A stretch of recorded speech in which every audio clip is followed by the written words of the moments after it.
Plane crashes remain some of the most heartbreaking tragedies imaginable. Oftentimes, hundreds of lives ended in a single devastating impact, leaving only the luckiest clinging to their lives after the dust settles. But what happens when those survivors are limited to just one fortunate woman? This is the story of Julianes Autobiography, the lone survivor of LANSA Flight 508. On December 24, 1971, youthful Julianes Autobiography and her mother boarded the Lockheed L-188A Electra airliner from Callao, Peru, bound for the city of Pucallpa. The Autobiographies were intending to see their family for Christmas Eve, blissfully unaware of the events that would soon take place. Weather conditions on this day were abysmal, causing all flights but one to be canceled, Flight 508. This was due to a much shorter trip time than most, only about an hour to Pucallpa. Immediately as the flight took off and gained altitude, turbulence was brutal, yet the crew continued as planned due to pressure of keeping the holiday schedule on track. Once the aircraft entered the Andes, a thunderstorm emerged and sparked worry in the passengers who could see regular lightning, feel thunder, and cower at the gusts of wind shifting the plane in the air. At 12:36 local time, Flight 508 was battered with a bolt of lightning 6,400 meters in the air.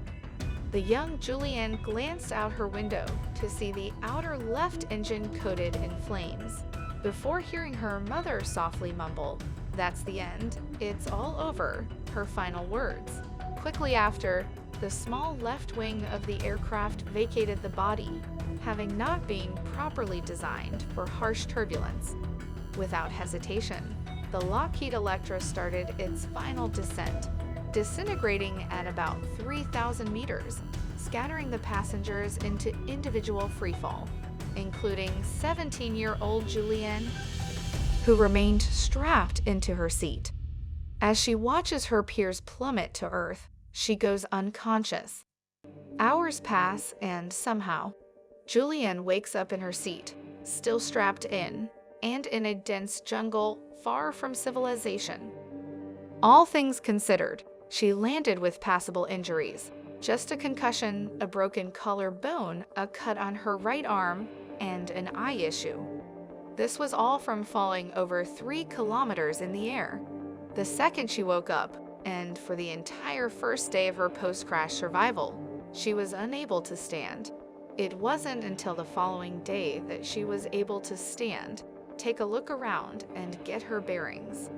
Luckily, her parents spent time in her childhood preparing her for just this situation, teaching her basic survival tactics and strategies.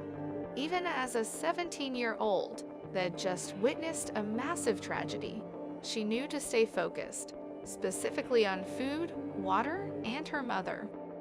The first 3 days, Julianes lived off of a bag of lollipops she found among the plane's wreck, and a day later, she saw her first crash victims strapped to their seats just like she was. Her morale was low, but she knew that survival wasn't going to be handed to her. Her new focus was on making her way through the jungle to civilization, somewhere. After 10 days, Julianes found her first glimmer of hope. On the bank of a river, she saw a small diesel boat that she had to touch to make sure wasn't in her imagination. She used the diesel she found in the boat to clean her wound and followed a trail the boat paralleled. In a miracle, she came across a little shack and crashed inside. The day after, and for the first time in 11 days, Julianes Autobiography saw other people and not victims of the crash. Some lumberjacks found her in the small shack and took care of her, including escorting her dying body to a hospital. After she stabilized, she was transported to her initial destination of Pucallpa, where she was released to her horrified father. Following this life-changing tragedy, Julianes was never the same, as the aftermath may have hurt even worse than her injuries. On January 12th, over 2 weeks following the crash, her mother was found dead, but not from the initial crash. She survived that, but later her body gave in to the injuries. As anyone in this situation would, Juliane immediately blamed herself for not finding and helping her, even knowing she was impossibly far from her own crash point. The personal toll of the crash was devastating, with 14 people surviving the plane crash itself, but 13 needed help, leaving Juliane the lone victim who lived to tell the story.